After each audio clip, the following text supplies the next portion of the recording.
Good morning, everyone, and thank you for joining our Helpful Folk webinar today.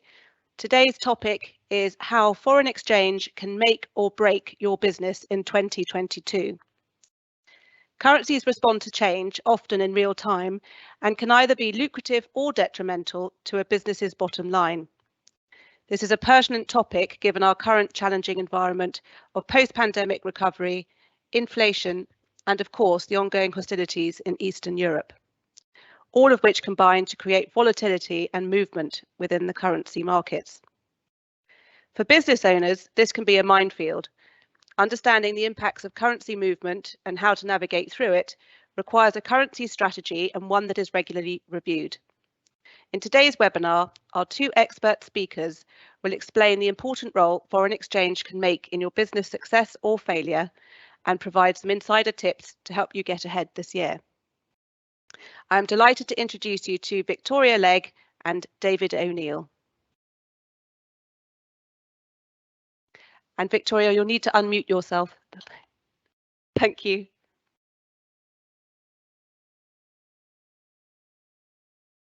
Thank you, Varian.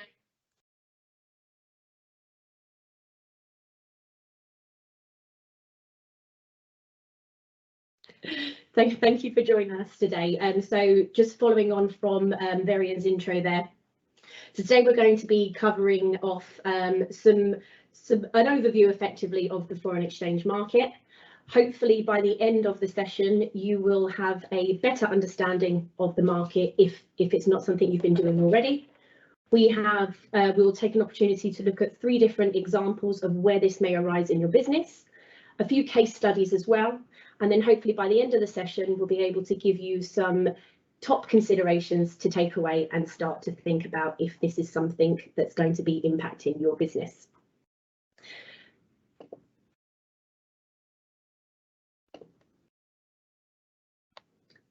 Slight issue with tech here.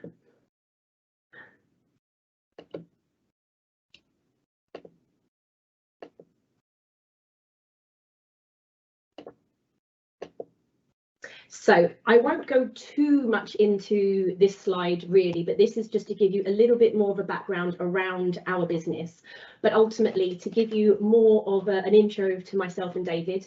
My background is very much financial services. I've spent 15 years with one of the UK's top 5 banks.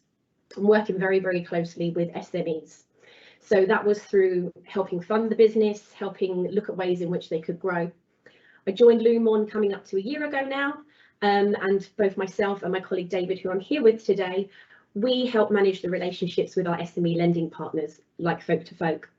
So one of the things that's become very clear is that there is a lot of information out there for business owners, and it's very difficult to find out where to go and what to know, especially when you're juggling the balls of running a business.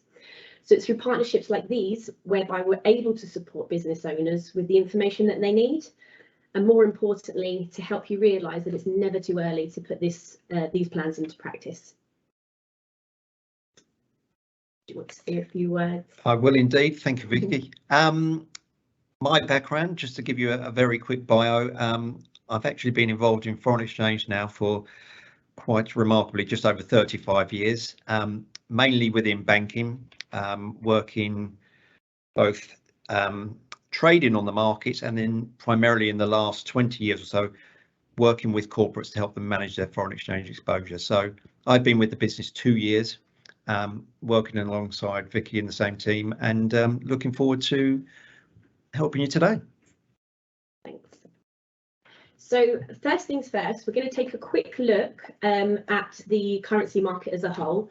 Now, very aware that some of you may be at very different stages in your business. So whilst this might be fairly new to some of the business owners, acutely aware that actually this may be something that some of you are doing already. So it's perhaps going to be more of a refresher.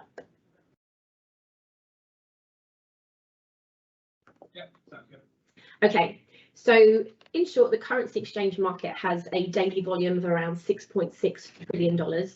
And transactions are executed every day, and that's continuously. Currencies are always traded in pairs, so the value of one currency is relative to that of another. So as you'll see on the right hand side, there's just a very quick example there. if you have £1 at a rate of 1.35, that would equal $1.35. So fairly simple example there. Now, the volatile nature of the currency exchange market can generate significant risks. And I'm sure you'll be very familiar with the term cryptocurrencies, which are now becoming more and more popular. Aside from the cryptocurrencies, the currency exchange market is one of the most volatile markets in the world. So just now taking a quick look at the payment side. So foreign exchange effectively involves the selling of one currency and purchasing of another. So most banks and financial services companies will offer this as a service for businesses to buy or individuals to buy and sell currency. Now, if you are dealing with a bank for such transactions, these would typically be transacted through an online portal. So very much, I would assume, tied in with your normal banking facilities through an online platform. So whilst this can be convenient, it can also be a very expensive way of doing things. Just to give you another pointer, payments to most major countries can now be completed same day, albeit that there is a cut-off time for certain payments. So that's typically 3 p.m. for euro and 4:30 for the dollar payments.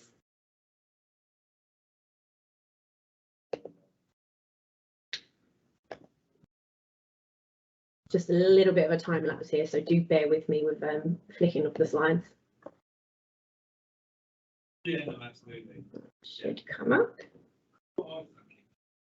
There we go. Okay, so now we're going to take a quick look at market volatility. So we've already established that it can be, or I say can be, that it is a very volatile market. So the next two slides, we're going to take a quick look at two of the most common currency trading pairs, and that is the dollars and euros. So in terms of the image that you're looking in front here, this is effectively a snapshot of the last 2 years for the US dollar market. Now, I think what's probably quite important to flag out here is just how volatile that looks. You can see a movement there of almost just under 25% over a period of 2 years. Now, there's obviously a number of factors that have played into that. Some of them that were mentioned already by Darian in the intro, but we've had COVID, we've had Brexit, and of course now more relevant, we have the situation with Russia and Ukraine. Now, the reason this is one of the most commonly traded currency pairs is primarily due to the ties that we have with the US and the Far East. And if you think about a business that's perhaps importing or even exporting, a majority of the products or services or raw materials that they may buy will perhaps be from the Far East. And the Far East, rather than trading in their local currency, it's most likely to be in dollars. So next up, this image here is to show you just how different it's been with the euro. So the euro is, of course, one of our closest trading counterparts. And aside from Brexit, it still remains to be, although, as you can see, there's a notable drop there in 2020. And this would, again, have the impact of COVID over the last couple of years. So that's just a real brief overview of just how volatile those markets can be and how quickly they can change. I'm now going to hand over to David, who's going to talk through an example of how this may appear in your business. Thanks, Vicky. So as Vicky said there, you've just had a quick overview of the markets, but let's look at it in how it would impact your business. The first example we're going to look at here is primarily if you're an exporter. And as the title says, expand into other markets.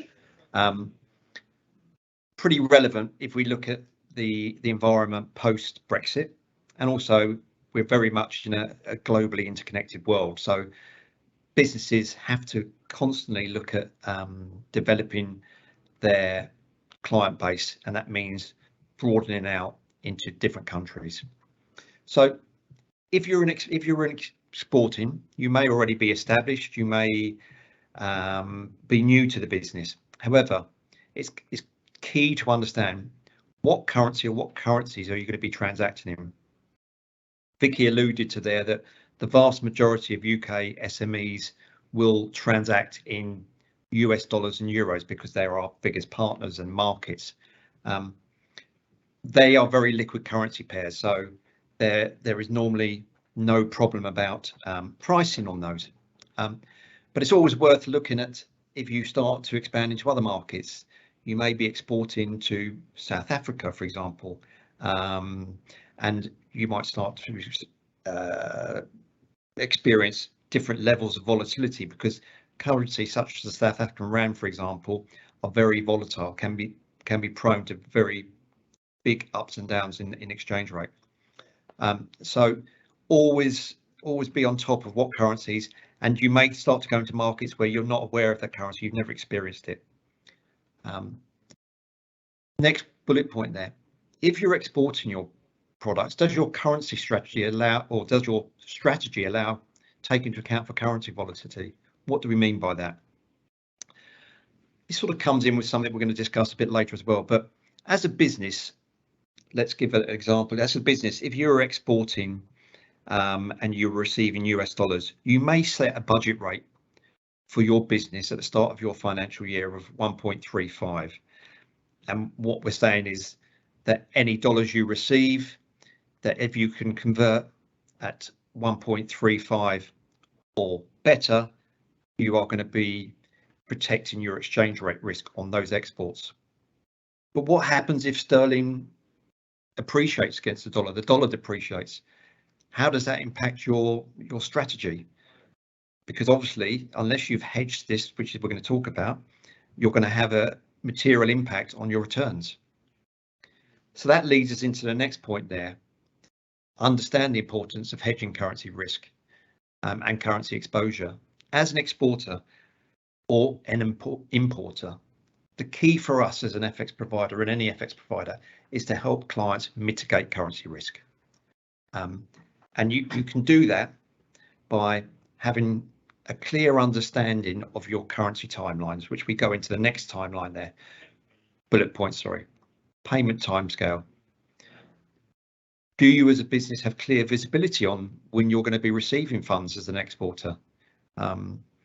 That's, I think, over the last 2 years or so, that visibility for businesses has been disrupted quite considerably. We have had COVID, then we followed on with the supply chain issues that were starting to come into prominence post-Brexit. And then now we have the crisis in Ukraine, which obviously will still disrupt supply chains. So as an exporter,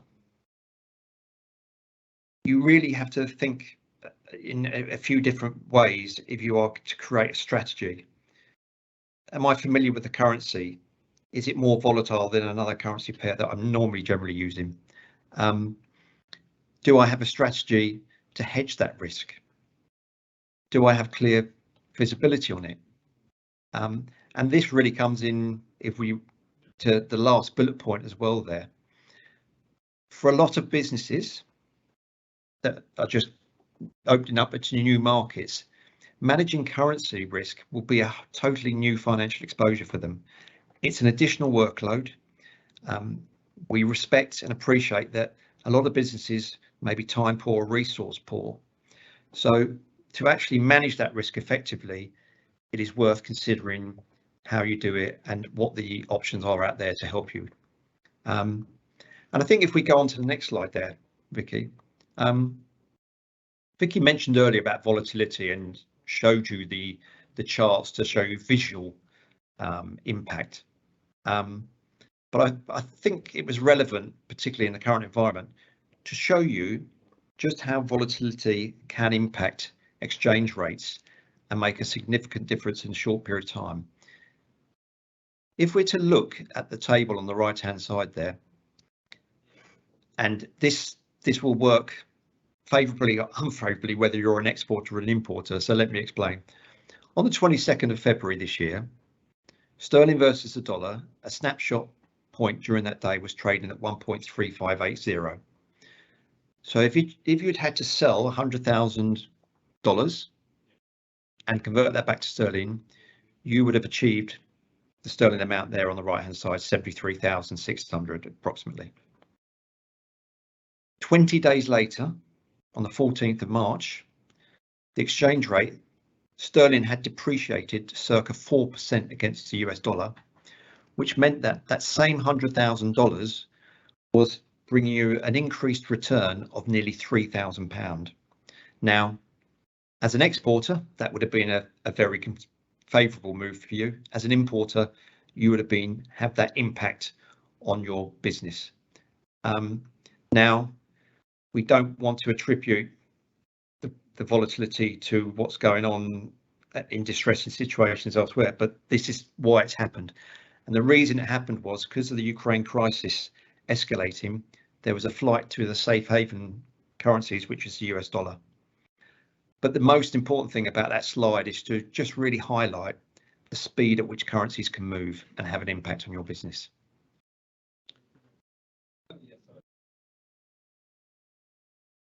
Ooh, a bit quick there. So David's just discussed how this can impact if you're an exporter. So in this scenario, we're going to look at it from the other side. So this is from an importing perspective. Now, effectively, much of what David said will be the same here, but effectively, we're now looking at costs as opposed to receivables. So again, the key driver is going to be around your planning, your costings, and as we would refer to as a budget rate. So this is effectively, again, stuff that David's just touched upon. So when you're looking at your cost of sales, how are you going to price your items? What's your break-even point? Effectively, what is the rate in which you're no longer making a profit?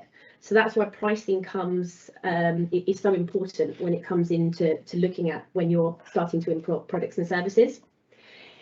If you're sourcing products, materials, how sensitive are your customers to price change? If we look at petrol, for example, or fuel prices, we're all expecting to pay different prices at any one time for petrol. It's an expectancy that that price point will move. Whereas if you're a business where you are selling goods or services, it's highly unlikely that your consumers or your clients are going to be expecting to pay a different price each and every time they buy from you. So if we are taking this into consideration and we're buying costs of goods and services and importing those, how are you going to manage that risk? Is it something whereby you can pass the cost on to your clients, or does your business effectively have to swallow those losses as and when that moves? And I guess one thing that I also just wanted to highlight is we often assume that foreign exchange only really impacts a business that is importing or exporting, when in actual fact, you don't necessarily have to be importing or exporting for this to impact your business. So if we take a look at one-off purchases, do you have to buy any plant or machinery from overseas, any soft assets, any licenses, any one-off payments that you may have to make whereby this could impact you? Which leads me on to another example to show you. And this is just to give you an idea of whereby a business who needs to make a one-off purchase can be impacted by this. So in this scenario, I've been very creative and named them ABC Limited, but this is an example of a business we've actually recently helped. They are a sports therapy business, and ultimately they're expanding. They need to buy a new piece of equipment, should I say, by way of 2 cryotherapy machines, both in half one and one in half one and one in half two. Due to the classification of this particular asset, it's not something that could be funded through standalone asset finance. So effectively, in this scenario, what this business has had to do is acquire the funding from their provider, be paid the money, and then effectively they will have to pay the supplier and settle the invoice. Now, what that's meant is that they are now left with the foreign exchange risk. So typically, in this scenario, the goods were due to be paid 50% as a deposit, and then secondly, a final payment of 50% within the 8 weeks. Now, because this particular client gained guidance from an external provider and actually put a plan in place for this, the solution in this scenario is they effectively spoke with their provider, worked out a time frame of the transfer. So sat down with someone, talked about when the payments needed to be made. We were able to review market data. At this particular time, it was around the time of when UK inflation figures had changed, and also some data was produced around manufacturing PMI. But actually what this enabled the business owner to do was take an informed decision really on how they wanted to settle that payment. So in this scenario, given that the level of sterling versus euro was favourable at the time, the client made the decision to convert the full amount from sterling into euro and settle the invoice in full rather than split it over 50-50. And what that meant for the business is that they were able to negotiate better buy-in terms with that particular supplier. So that's really just to give you an idea of a different way of doing things rather than just a standalone send the payment and the day that the invoice has come in. So third example, I'll hand back over to David. Thank you, Vicky. So we're coming on to this slide now, and as you can see by the title there, we wanted to discuss why it's important to consistently review your strategy. And we talk about currency risk management strategy here. Things change consistently. We all would be only too aware of that over the last few years, with varying situations, Brexit, COVID, and the current situation in Ukraine. It would be naive of us to make decisions and assume that there will be constants. They will be constant for the year ahead, for example. So as a business, if you do have currency exposure, you constantly have to be reviewing it to make sure that the events that are happening outside of your control, you can react to them. As we said, there's global events, but there'll also be your own competitors. How are they changing? Are they adapting? Are they doing something different that you need to be aware of?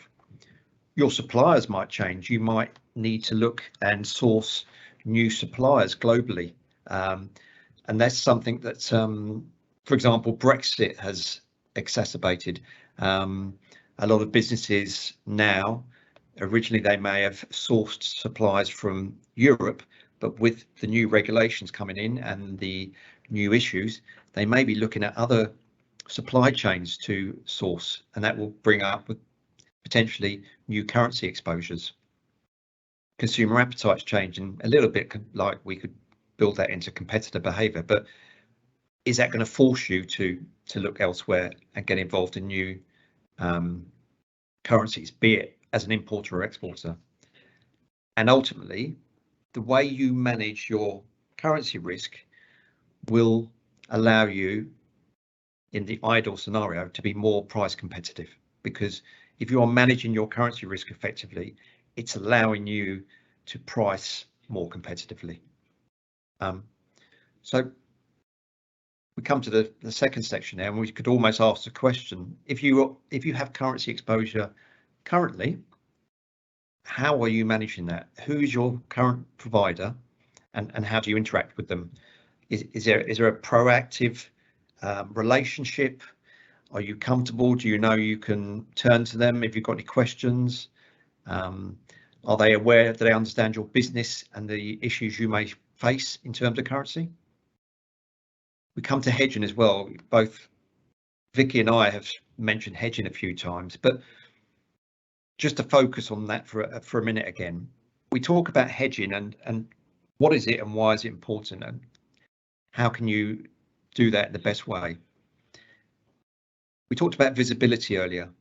If you do have fairly good visibility on your currency exposure, be it as an importer or exporter, it allows you to look at hedging your currency risk to lock in protection so that you are not at the mercy of currency moves there afterwards.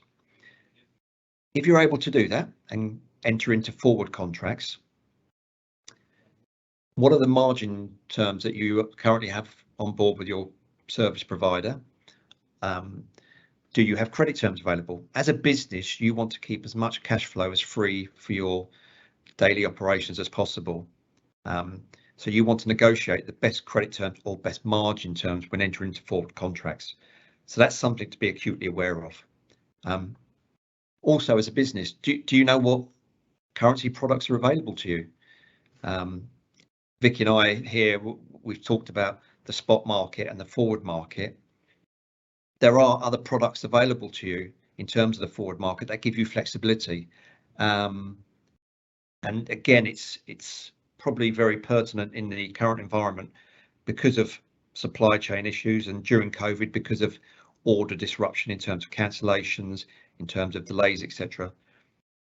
Working with a service provider, you may have more flexibility around your forward hedging in terms of the products available. But are you aware of those? And lastly, are you getting the service from your current provider that helps give you a bit of colour about the market? We're not saying you have to become experts on the currency market, but can they provide you with forecasts that give you a little bit of a handle as into the predictions for the next 3 to 12 months from institutions globally that may give you a better handle in terms of when you're looking to review your budget rate? And I think just to wrap up for me really is something Vicky mentioned there earlier. Working with a currency provider, ultimately two things from me. It's there to help you mitigate currency risk, and it's there to inform you with as much information to allow you to make the most informed decision you can around your currency. And I think that's for me the most important things about the relationship with your provider, not just about pricing, about arming you with as much information as possible. And then just to wrap up with a little table, in case your eyes aren't glazing over enough at the moment, but a little bit more numerical data. And this is around hedging.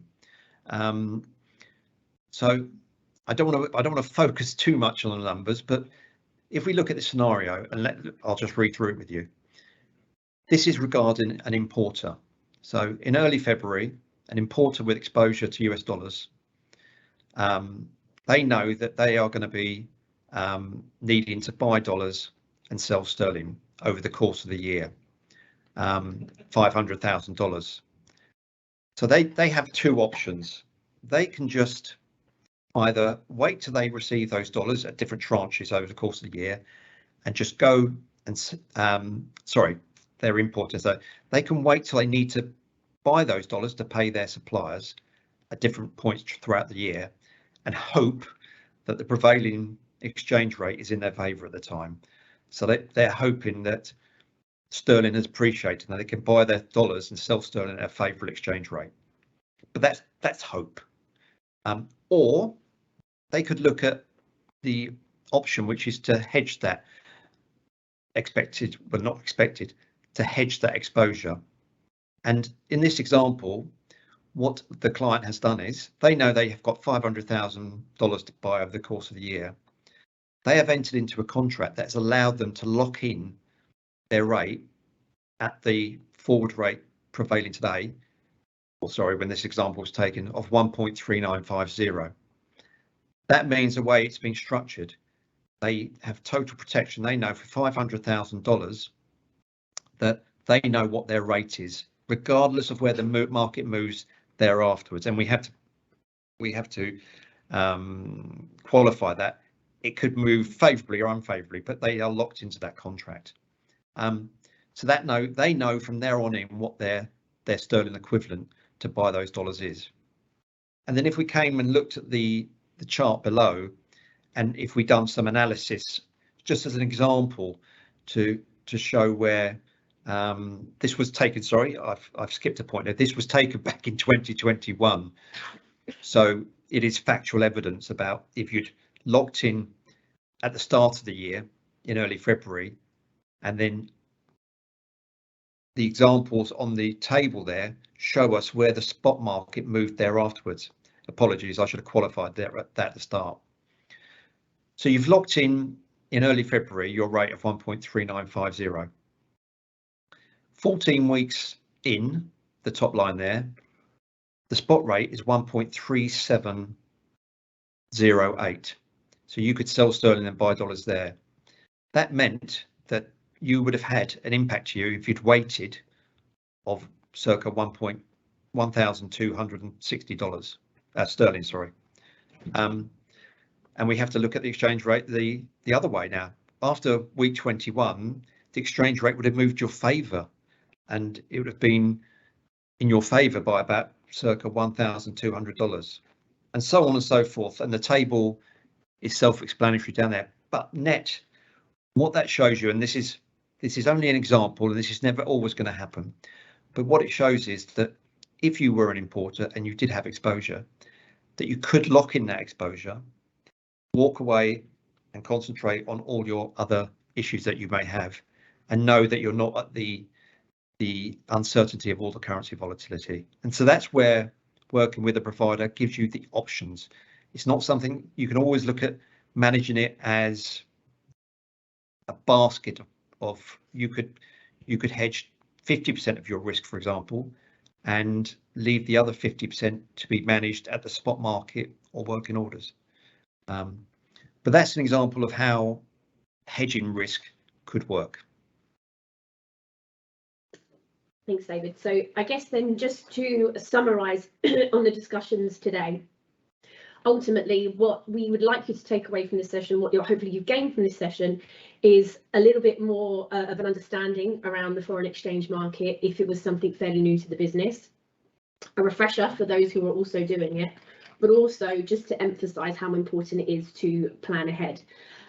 So in terms of the top considerations to take into account if this is something that is going to impact your business, number one would be to plan ahead. So create a strategy. Currency is volatile, as we use that word over and over again today, but you can see why. So planning is key.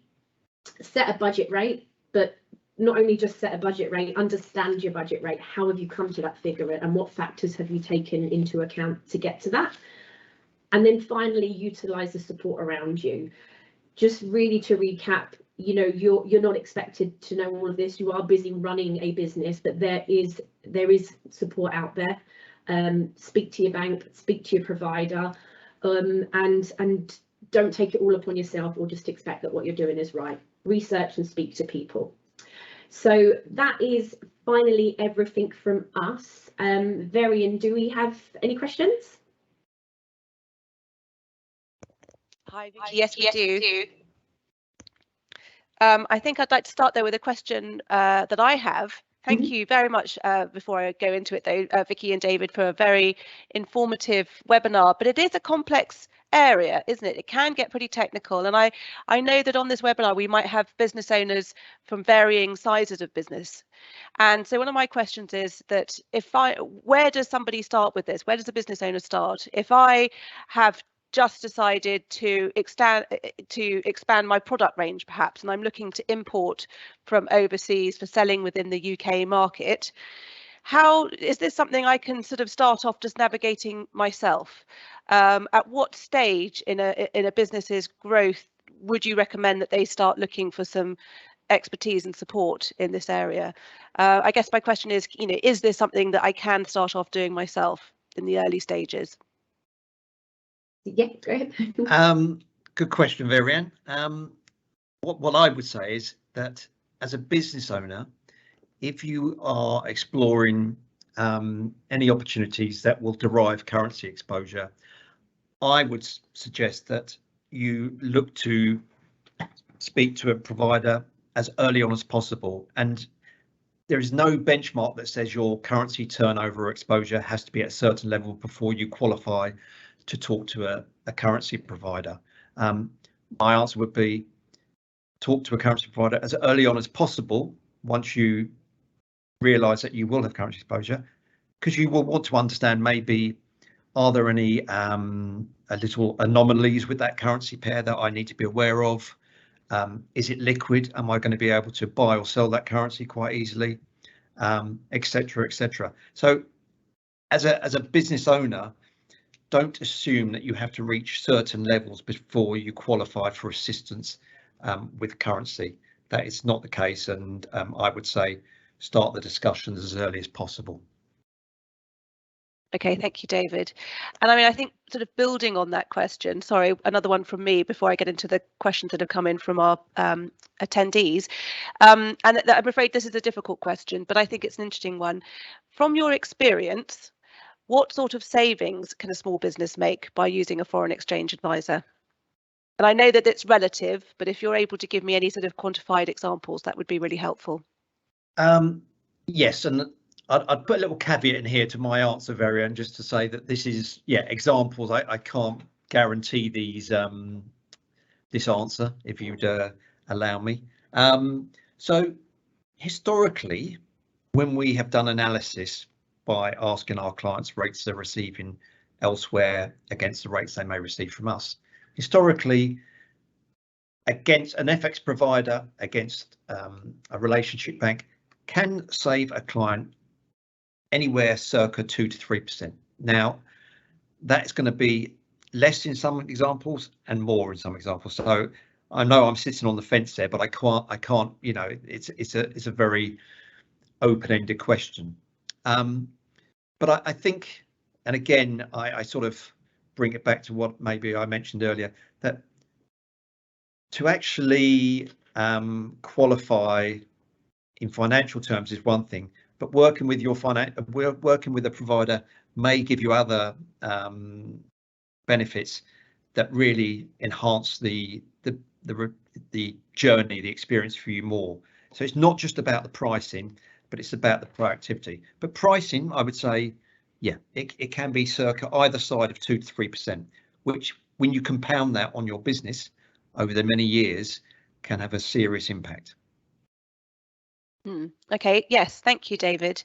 Now just going to some of the questions that have come in from our attendees. First one is, will I need to open lots of different currency accounts? So the answer is no. I guess if you are using a currency provider such as ourselves or the others out there, then ultimately that's part of the service that we offer. Potentially, if you're using your bank, you may be required to have different accounts for the different currencies, but certainly not something that you would have to do if you are using an external provider. Okay, thank you, Vicky. Just 2 further questions to go. How often should you review your currency strategy? So is it something that a business could look at once a year? I'm going to make you switch the camera again now, Varian. I'm going to answer that one. Again, it's probably case by case, but I would say that if you have currency exposure as a business owner, I would be fairly fluid on it. Once a year, I don't believe is enough. And again, we have to be respectful of different levels people are at in terms of the actual exposure, in terms of their time resources, their people resources. However, I would say, if possible, you should be looking at least twice a year, but maybe quarterly.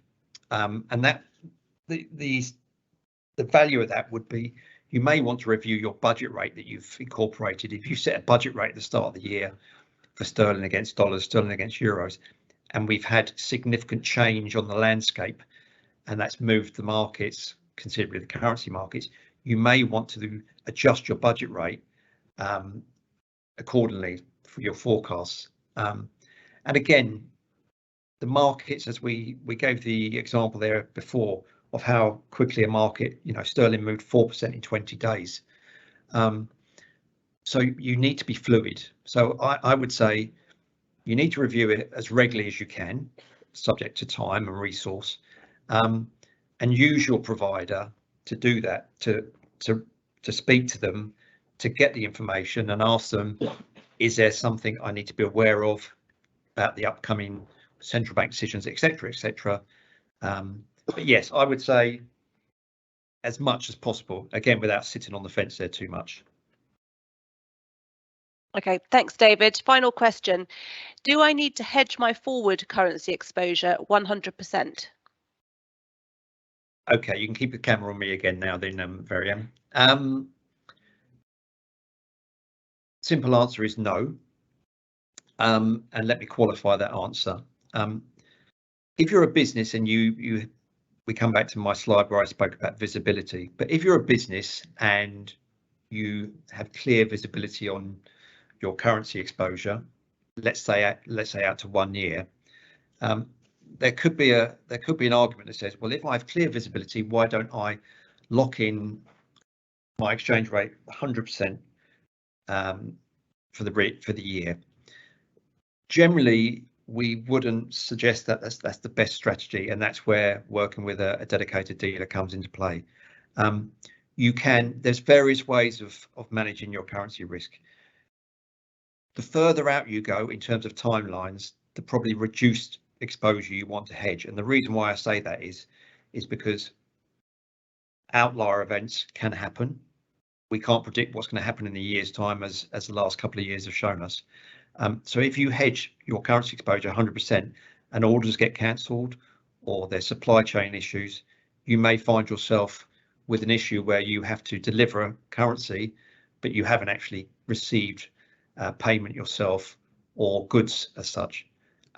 So we would advocate flexibility. So further out you go down in timelines, we would, our suggestion would be you talk to your provider, and you can use a range of products. You can hedge a certain percent of your forward exposure with a forward contract, and then you could leave a balance and hope that the prevailing market moves slightly in your favour. Then you can work orders with your provider. You can look at the spot market. So the answer is no, you don't need to hedge 100%, and there is flexibility out there to allow you to try and benefit from favourable moves, as well as creating a level of protection. Okay, thank you, David. A very, very full answer. Thank you very much. Well, thank you both to Vicky and David for a really informative webinar, and thank you to everybody else for joining us. A recording of this webinar will be shared with you later on this afternoon. But for now, it's goodbye from all of us. Thank you and bye-bye. Thank you. Goodbye, everybody.